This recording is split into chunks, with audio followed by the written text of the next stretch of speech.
understandably, and arguably one of Britain's more successful pop exports, extremely prolific and fair dinkum rock stars on both sides of the Atlantic and in Europe as well.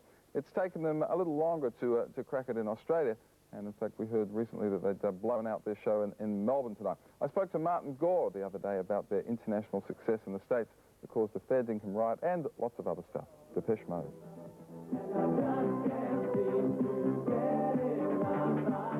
When we first started in America, they had a terrible rockist attitude, and every interview we did, they couldn't understand why we didn't use many guitars, why we were mainly a synthesizer band, wasn't considered serious music. And within a few years, things changed sort of dramatically there. We're doing really well, and that sort of music's really generally accepted now. So I'm sure even if Australia is like that, it can't last for long. Generally, anywhere else in the world, anywhere we play, there's like a really good energy in the audience. People think if three of the band are static, stuck behind keyboards, that there can't be any atmosphere on stage. But I'm always really disappointed when I go and see other bands that the fact that the audiences are so they're just not into it. Our audiences are, from the first beat of the set till till we walk off at the end, they're really singing every line, they're dancing, sort of non-stop. The whole thing's really like a celebration. You've had phenomenal success in Europe and the States. Why do you think it's taken a little longer for Australian audiences to latch on in a big way? I think it's a combination of things, but I think probably one of the most important things is the fact that we've never been here before.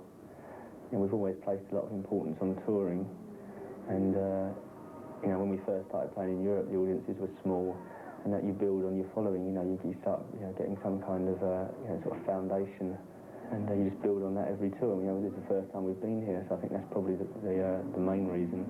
The reaction on your recent US tour was phenomenal. In fact, you had a riot in Los Angeles. Do you want to tell us about that?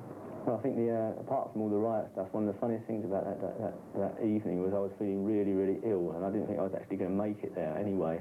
But I managed to pull myself together, get to the store, and then there was obviously far more people than we'd expected. And we'd done those sort of things in the past. Maybe 3,000 or 4,000 had turned up, but there were sort of official estimates of about 15,000. And when people realised that they weren't all going to get in, they started getting a bit restless, and people at the back were pushing. It was really dangerous for the people at the front, because it was a big glass front to the shop. And after about an hour and a quarter, the police just called it off because it was just getting out of hand. And there could have been, there were a few minor injuries, but there could have been sort of serious casualties there. So they told us to stop after an hour and a quarter and leave, and then maybe the crowd would disperse. And they didn't for about 3 hours afterwards. But it was quite fortunate for me. I was ill. You have been accused over the years, as all synthesizer bands are, of being clinical and a bit boring. What do you say to that? Well, I think we're just accused of, because the subject matter of the songs, we do get accused of being depressing and moody quite a lot of the time, which we don't really think we are. For a lot of people, I suppose we are, but I think just as many people, if not more, who don't find us that way. I find it really hard to write, just generally happy, or throwaway songs. Here's Depeche Mode live in concert. Everything counts.